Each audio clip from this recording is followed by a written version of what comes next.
जसं म्हणजे त्याच्याबद्दल सांगायचं म्हणजे जेव्हा तो शिकार करतो, जेव्हा त्याचं वय होतं त्यावेळेला त्याला शिकार करता येत नाही. त्याची चोच जी असते तिची झीज झालेली असते. तर ज्यावेळेला त्याचे पंख पण म्हणजे एवढे उंच भरारी पण ते घेऊ शकत नाही.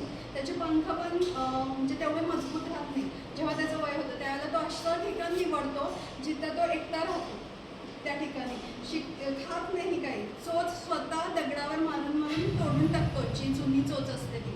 आणि जे पंख असतात पहिले ते जेव्हा त्याला नवीन चोच येते त्या चोचेने तो ते पंख उपसून काढतो जुने, आणि नंतर त्याला परत नवीन फुटतात पंख आणि परत तो नव्या उमेदीने आलायला लागतो. तसं मी VR मॉलमध्ये आले पहिल्यांदा, म्हणजे असं वाटलं की नको काही करायला, काही गरज नाही आहे आपलं चाललंय, ते क्लासेस चालू आहेत, ते सगळं आहे ते चाललंय तसं होऊ दे.